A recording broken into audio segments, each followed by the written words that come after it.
Hi guys, my name is Lisa Whitehouse and I'm the artist behind Whitehouse Art. Thank you for joining me today for one of my mini tutorials. Be sure to hit subscribe if you want to see other videos like this one. Let's get started. For today, I'm going to be walking you through how to paint a daisy with watercolors.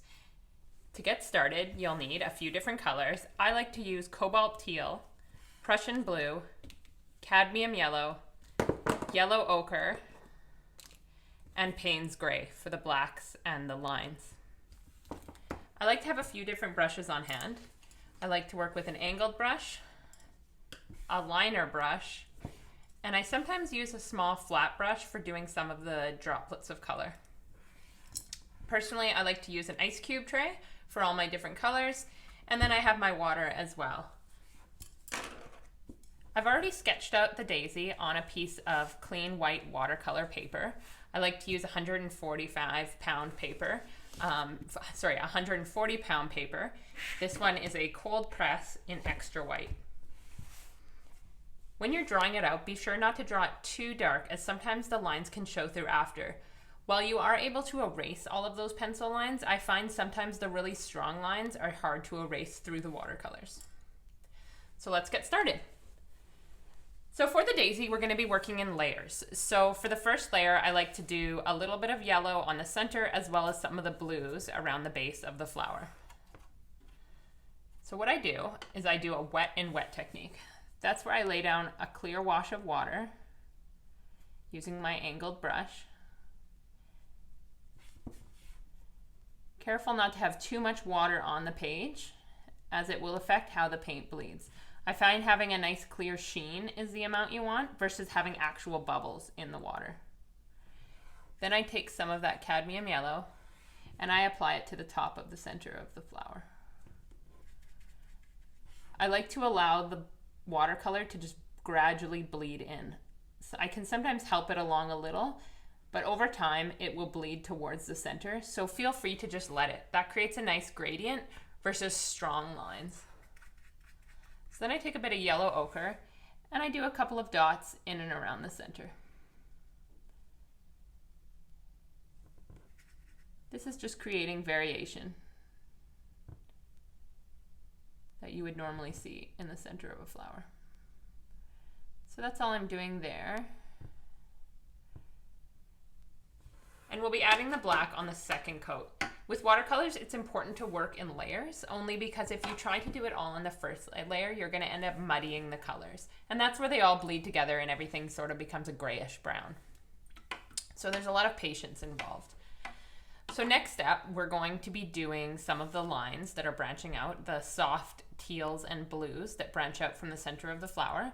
So for that, it's going to be very important that you don't let your brush touch the yellow, because we don't want the yellow to bleed out. So leaving a thin white line, you can start feathering out one petal at a time with clear water. Then you take a touch of your teal and add that at the base.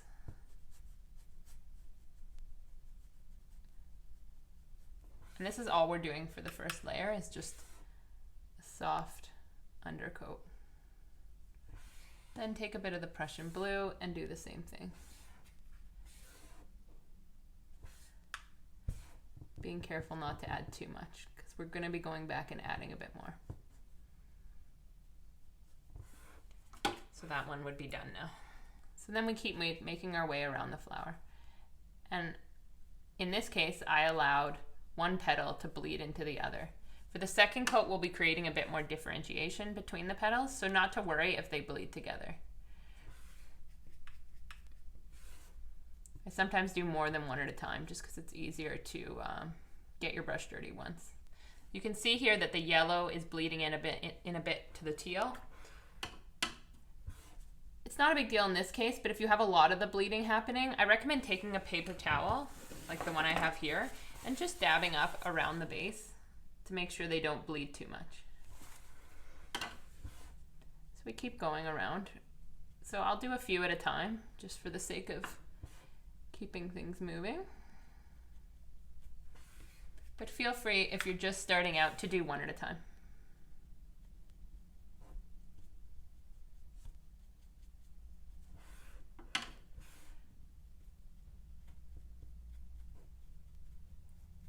Like I said, it's okay if they all bleed together on this one a little bit because we are going to be coming back and creating a bit more differentiation in the second coat. I don't really have a perfect formula for how I choose when to use teal, when to use blue. It's all about just keeping up a variety of the colors. Keeping your brush strokes nice and light.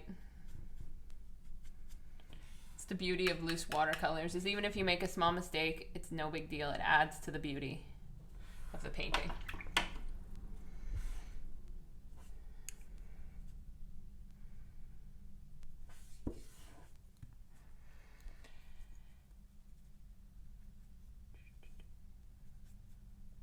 Right.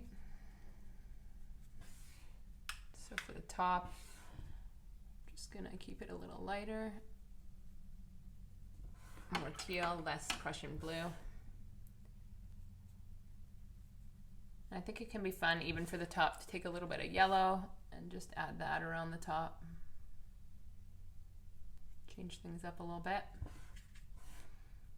That's the same yellow that is in the center of the flower. Just making sure that the yellow does appear more than once.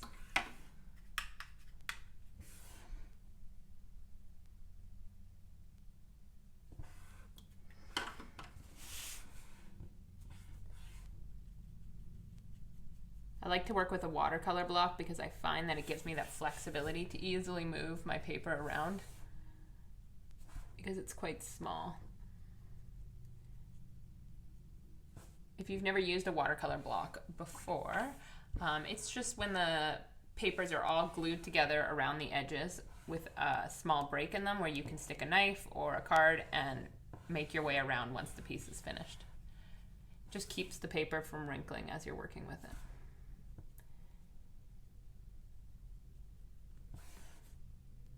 It's certainly not a necessity. It is a little bit more expensive than working with just sheets of paper. But I personally like to keep the page as flat as possible. The other option is taping around the perimeter on a sheet of veneered wood or some sort of fixed surface with masking tape or painter's tape. So that's all I would do for the first coat. We're gonna let that set up and dry, and then I'll come back and show you how to do the second coat. Okay, so once your first coat has had time to dry, it's time to move on to the second coat. So for the second coat is much like the first coat. We're going to be adding another layer of clear water over top, starting with the center of the flower. Except this time we're not going to add a complete layer of water. We're going to leave some gaps of the last coat showing through. So that's just being very gentle with your brush, allowing certain areas to show through and certain areas to be covered with clear water. Then we're going in and just adding some little dots of yellow over top. Then we're going to take some of that Payne's gray that I mentioned earlier and apply that to the base of the flower.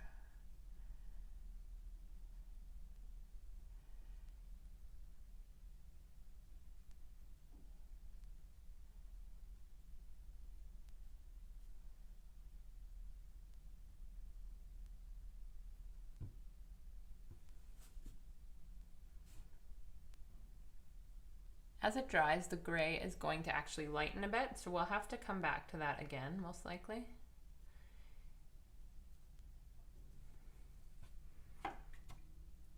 This is where you can grab a small liner brush with a little bit of yellow ochre and just add some yellow dots to blend it into the lighter color yellow. I like to keep my wrist nice and loose for this part. And then I clean my brush. I bring back my angled brush and I pick up a little bit of that water along the edge, just to create a nice soft line between the top yellow and the black, or gray, sorry. So that's all I would do for the center for now. As I mentioned, once it's fully dry, we may need to darken along the bottom, as watercolor always tends to lighten as it dries. So next up, we're gonna add a few more lines of color on the petals. So this time we're not gonna do the wet and wet. We're just gonna take some of the Payne's gray, or sorry, Prussian blue, not Payne's gray, and add some lines. And then what I like to do is take a wet clear brush and just blend some of them. So this is just clear water going over top and blending some of those. So that's one petal is done until we add a little more detail at the end. So we make our way around again. Once again, it's okay if they blend together a little bit. We're wanting to keep most of the dark color at the base of the flower.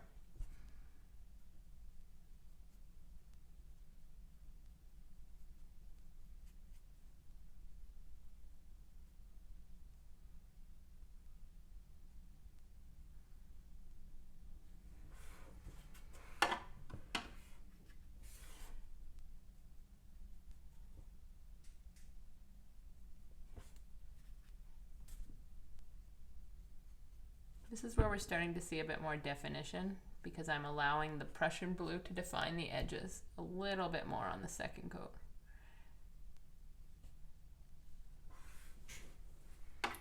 Let's take clear water and massage some of those. Just some, not all. It's okay to have some be a little more defined and some be a little looser. This is where I really love using the angled brush because I can use that tip, and the more pressure I put down, the less definition I get. So it allows you to have that variation.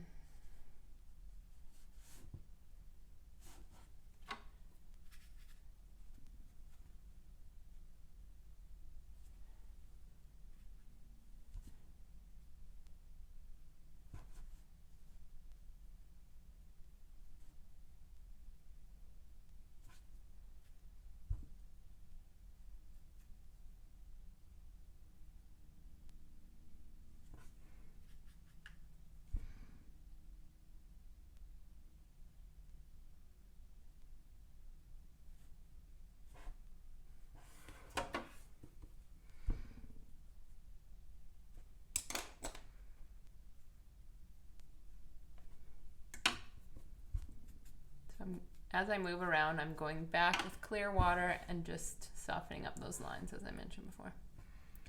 And here I'm going to add a bit more yellow again just to keep that yellow nice and bright. Maybe a little bit here.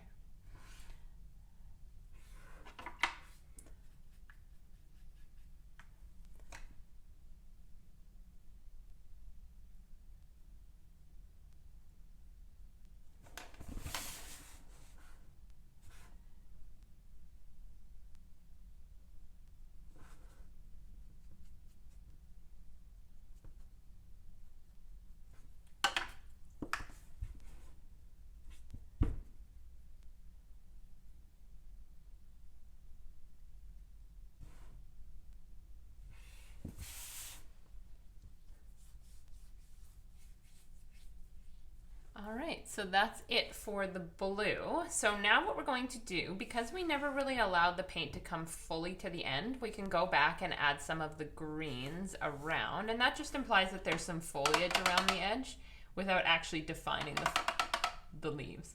So what I like to do is loosely go in between some of the petals with a clear brush, and not all of them. This is just about having a little bit of little hints of green showing through.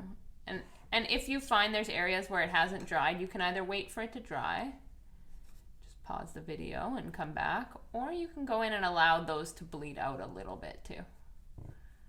Depends how wet it is. You don't want to have a lot of bleeding occurring. So here I'm noticing there's a little too much, so I just go dab that up. No big deal. So this is where we're just going in with clear water, and then I'll show you what to do. You take your liner brush, and if you have a green, this is where you can go in and just add a little bit of that green. I have a very limey green. If you have a more sage green or an emerald green, any type of green works for this. It's just about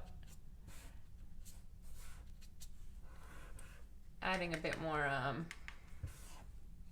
color to the outside. And I'm using partly a dry brush to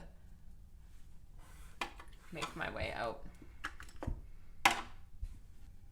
Just a little more over here, not too much.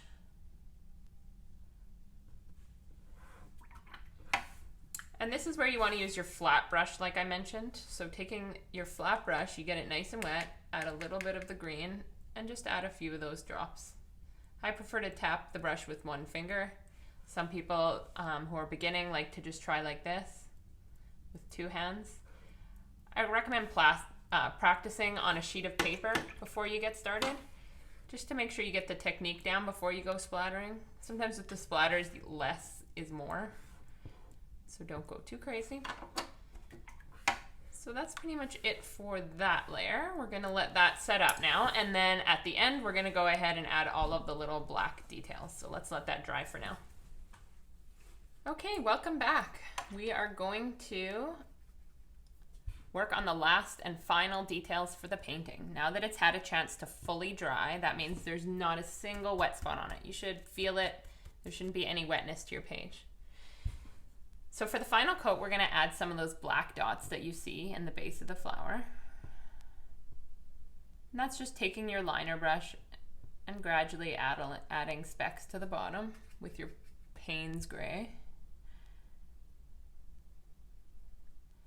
Then I take a little bit of clear water and I massage those towards the middle so that there isn't a strong black line where they end. So that's all I do for that. I'll take a little bit of yellow ochre and do a couple more dots. And the center is done. Now we take the Payne's gray and we're gonna add some detail. So that's just allowing the brush to skip off the page and help define some of the petals. So that's also having the center, some lines come out from the center.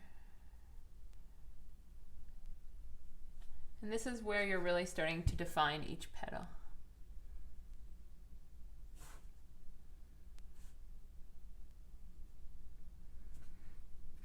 So how you see these ones looking here, that's how you want them all to look. So you're just taking and gradually making your way around.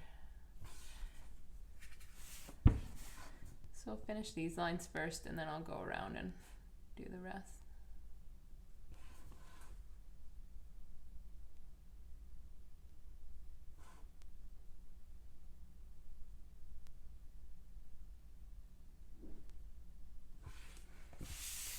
Once again, I like to flip my page around, just gives me more control. Some have more lines on them than others. So now that I've done the center, I can go ahead and finish the outsides of the rest of them. This is where if you have any dark pencil lines, you can make sure you include your black lines on those. And as you can see, there's certain entire sections that I'm leaving blank.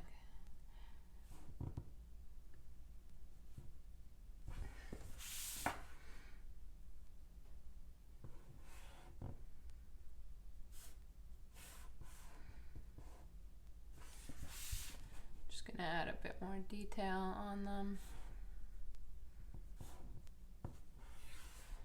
It's looking like it's nearing completion.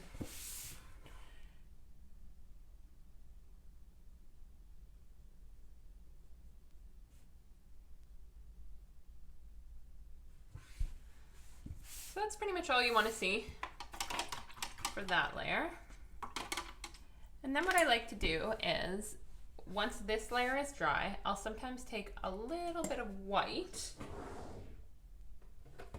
I like to use poster paint. You can also use a white pen or you can use white gouache. And what I like to do with the white is take a very clean brush. In this case, you can use your liner brush.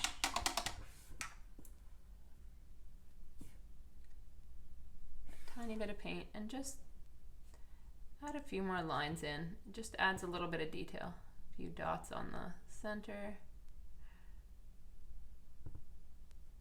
Not a lot, just a little bit. Just find it adds just a little bit of interest to it. Almost like a few highlights on the flowers.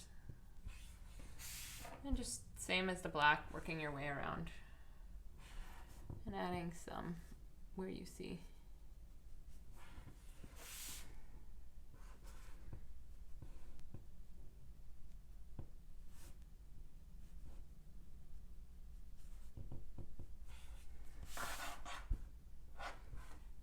This layer isn't necessary, it's just something that I like to do on a lot of my paintings.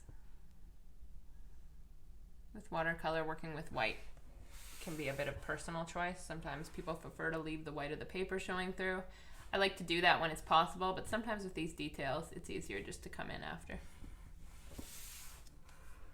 So that's all I would do for the white. Then last but not least, I like to sign all of my paintings. So if you have a signature that's unique to you, this is the time to use it.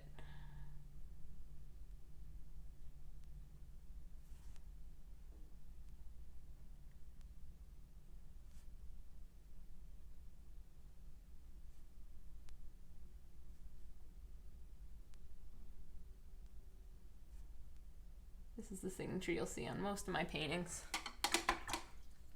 Just something a little special. I hope you enjoyed watching this video. If you did, give it a thumbs up and stay tuned for the next video. Have a great day. Thank you guys for joining me today. I hope you guys had fun. Be sure to check out my other videos for more inspiration and leave a comment below with some ideas that you want to paint. Thank you and see you next video.